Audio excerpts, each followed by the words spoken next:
Derek McKenna here for IrishBoxing.com with Jono Carroll. Jono, first of all, I just want to ask you, what's the reaction been like since the fight with Deco a couple of weeks ago? Oh, it still hasn't calmed down. Everything's just been over the moon. It feels like I'm walking on cloud 9 since that fight, and the amount of texts, and it's actually unbelievable. I'm getting so many friend requests on Facebook, and when I said it before, people know my name. People really, like, I was just saying that, you know what I mean?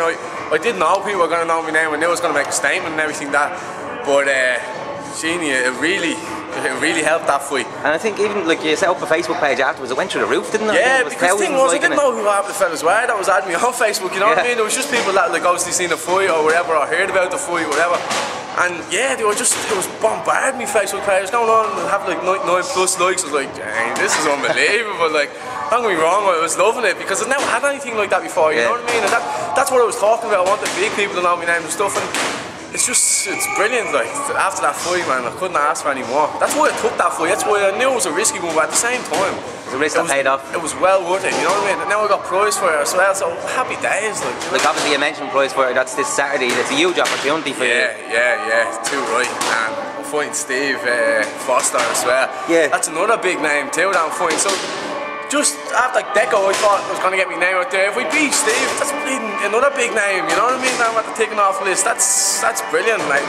Are you happy with how the build-up has gone to PrizeFighter? You were over there during the week, were you, doing a bit of press stuff? Yeah, I was over there just doing a small bit of press, but like, that was all brilliant as well. That was all new to me also, you know what I mean? So it was just the whole experience. I'm just taking it all in, soaking it all up, mate. This is what it's all about, you know what I mean? Because we do put hard work in the gym, and it's a lot of work goes in the gym that people don't see, you know? It's like you're putting your body under some amount of stress, but then to go over and enjoy them sort of things, you know, like I love being in front of the cameras and taking the pictures and all that, because it comes hand in hand, you know what I mean? Yeah, I'm delighted with how things have gone. You seem to have a bit of a fan in Eddie Hearn there. He's backing you to bring the action on Saturday, didn't I see you saying on Twitter, yeah? That was deadly, that was. I was chuffing and saying that, mate. Absolutely over the moon. Like, and when I said it before as well, I want big people knowing me name, because no one had a clue who he was. Like, even Eddie was like calling me John Joe and all at the press conference, and name wasn't on the posters, all these sort of things. Like, it's just brilliant that they're actually recognising now and they're saying that, like, this young fella could be actually brilliant and up and coming. And I'm going to show me skills now Saturday. I can't wait. I'm absolutely buzzing for it. So yeah, happy with the draw obviously with Foster. Like, he's been in with big names. He's been in with Crawley. He's been in with Terry Matthews, Alex Arthur, and Buckland. Obviously, if potentially you do beat Foster, there's a potential fight with Buckland afterwards. If obviously he comes through against more. Like, so big names in it. Like, it's not going to be an easy route through. He's a good fella. Like, you know, he's a good boxer, and he got to where he is, got his name out there, but like, he's past now at this stage, no offence or nothing like that, but like, he's 34, 35 I think he is, so like, my career's only starting. His career, he just wants a big payday and get out of it, or else like trying to boost himself back out there and get one or two more big fights. This is my career, this is what I'm choosing to do for work and everything else, you know what I mean? Like, I'm going to give this 110%, and he's not going to know I hit him when it comes Saturday. Like, I'm happier I got him my first fight, because I'm not going to have injured hands, or I'm going to be fresh going for that. And from coming out of the amateurs not too long, I'm going to be ready for three trays. That's in and out, like, it's nothing, you know what I mean? Before you know it, them 3 rounds are gone, and he's a 12-rounder fight. Like, I'm training for these bursts, and I was only training for like say 4 rounds and then 6 rounds, so I'm still training for that high intensity. Whereas he's slowing things down. And are you going in there with a game plan, or are you just going to take each fight as it comes? Like, obviously I don't want to reveal what you're going to do, but have you got a game plan, or are you just going to? My game plan is to win, mate. That's all I'm going in there to do, is win. You know what I mean? Simple as that. The thing is, because he's a 12-round fighter, I don't know what way he's going to come out. He can come out all guns blazing, or he can come out a little bit calm, relaxed. Either way, we're just going to take it as it comes. It's only 3 trays. I'm well used to it. I can throw punches constantly with 3 trays, no problem if I want, and not lose power. You know what I mean? I can go hard for 3 trays, but I don't think I'll need it. I reckon I'm just going to slickly box him. And you know yourself, when you're in this boxing game, you have to be smart. You have to pick who you're going to fight and who you're going to box and whatever else. I reckon I'm going to go in there, I'm going to catch him with a fast flurry, he's going to come forward and I'm going to box him, I'm going to be moving like he's not going to know what hit him. I'm telling you now.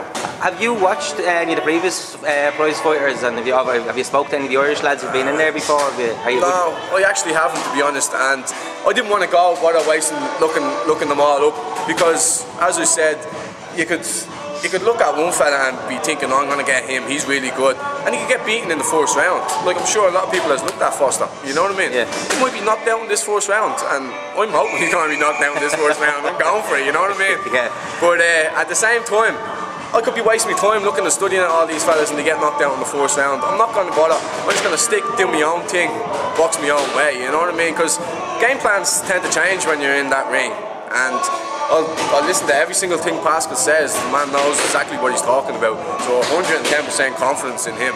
So anything he tells me to do, I'll be doing and I'll be listening, and I'm sure we'll beat him. Simple as that.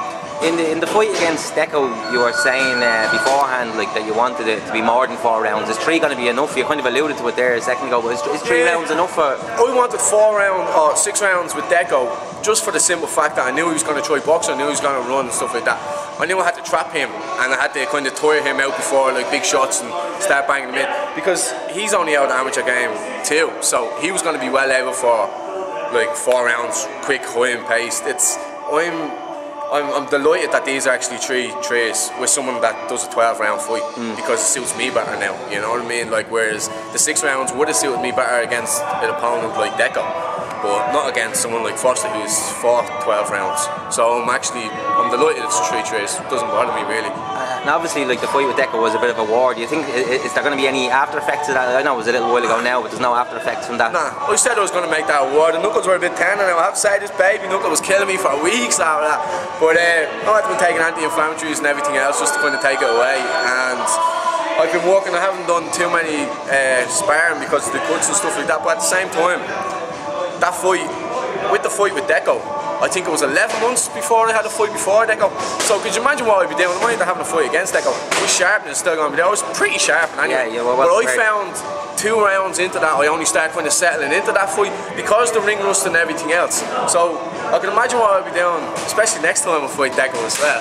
I can imagine what I'll be doing. The amount of fights that I'm going to get in the meantime is going to be huge. You know what I mean? So I ain't worried. Like, my sharpness is going to be there this time because it's only been like less than a month since I've had the fight, so it doesn't faze me, mate. And just looking beyond PrizeFighter, I know you can't really look beyond your next fight, but looking beyond that, is stuff like the Irish title, the Irish Lightweight title, is that something that you'll be looking for in the year going ahead? Yeah, of course, definitely.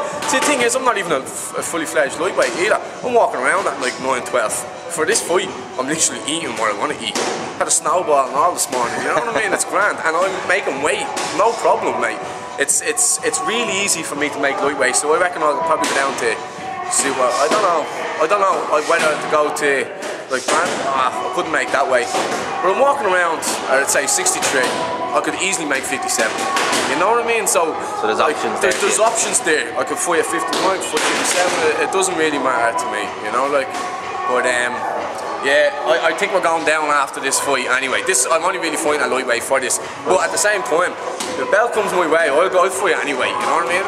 Boxing, I'm there to be exciting, I'm there to fight, I'm there to enjoy myself and fight whoever's out there. So if Pascal says I can beat them, I'm going to beat them. Simple as that, mate. And obviously you said to us last time, people that know your name after the last fight. Yeah, definitely, obviously, a lot more people going to know your name after next week. I was delighted even just to be on Sky Sports this morning, chuffing myself, so it was. They're like, from what? Like a year ago, no one had a clue who I was. I was fighting over in Australia and no one cared, no one knew anything, you know what I mean?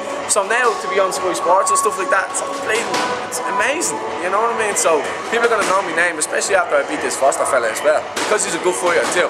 People are definitely going to know the name, and I'd rather actually have that hard part of the draw, get my name recognised, rather than fight the lads that are on the top ones, because they're going to get an easy one to the final. Whoever's going to make it to that final, they're going to kind of have it easy enough. I like the easy route in life, you know what I mean? Because when you work hard for things, you enjoy it more when you get it, you know what I mean? So I prefer to go the hard route and get them lads out of the way, really. Happy with that. Jono, listen, best of luck on Saturday, I'm sure. Thanks, Pat. Sure you're going to do great, yeah. Can't wait for them buzzing for us, so yeah. Thanks a lot, yeah. Nice one, buddy.